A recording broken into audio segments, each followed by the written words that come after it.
Usapin naman natin ngayon ang Akbayan Party List Representative Percy Sendanya, ang endorser ng isa sa mga reklamong impeachment laban kay VP Sara. Congressman Sendanya, magandang gabi po sa inyo. Maganda pa ba ang gabi sa inyo matapos po itong breaking news? As much as I want to greet you, Pinky, na magandang gabi, hindi siya magandang gabi kasi isa siyang tragic day for democracy.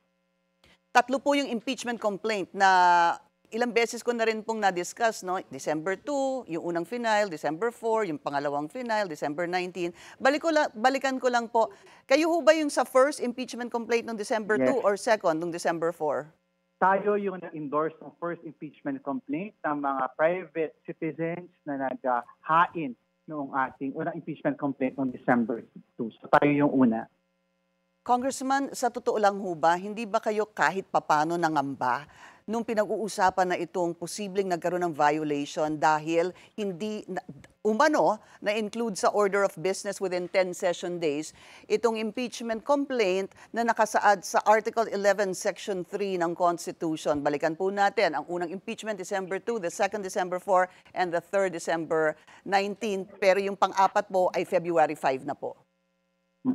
Wala tayong ganong pangamba, Pinky, kasi alam natin na consistent ito doon sa House Rules na talaga namang nakabatay sa ating konstitusyon, 10 session days.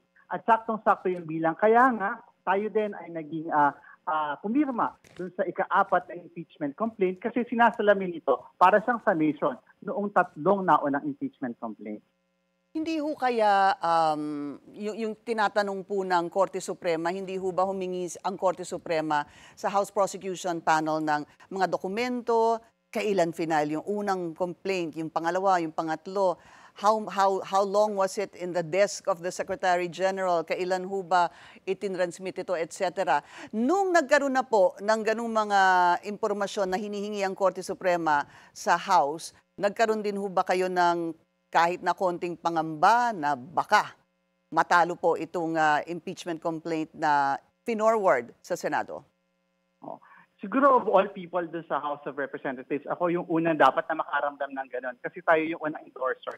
And it has been 235 days since we filed it. Pero sa dulo, nung review natin ang House Rules, nung tingnan natin ang provision ng Constitution, consistent yung action ng House of Representatives doon sa sarili niyang rules at doon sa Constitution. Yung madalas ko sinasabi, kung may nakakaalam ng House Rules ng sarili niya, it would be the House of Representatives. But these are documents that I assume no, sir, na ipinasa ng House sa Korte Suprema.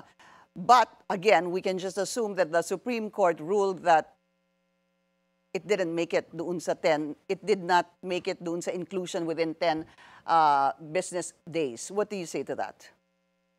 Pag binilang natin, malinaw na malinaw doon sa record sa House of Representatives na 10 session days ang nakaraan mula ng final natin hanggang ipinasa ng more than one-third ng House of Representatives yung fourth impeachment complaint. So, kinakailangan talagang malaman ng taong bayan yung pagkakaiba ng calendar days sa session days. Opo. Ang session days po ay from the time nagkaroon po ng call to the time that it was adjourned. That's one session day. Hindi ho ba? Correct. Opo. What is the next? What do you plan to do next? Sa ngayon, ang tinatanong natin, we're looking at the Senate to be the vanguard noong democracy at accountability. Kasi grabe itong nangyari na desisyon ng Supreme Court kasi parang nabaliwala yung konstitusyon, nabaliwala ang sarili nilang mga decisions from before, at tapos nabaliwala pati yung separation of powers para lang protektahan si Vice Presidente. So we're looking at the Senate now to be really the vanguard for accountability and democracy. And we'll see, Congressman, what happens pag Monday or Tuesday, of course Monday, the SONA, at pag-umpisa po ng 20th Congress. Maraming salamat po sa inyong oras, Akbayan Party List Representative Percy Sendanya.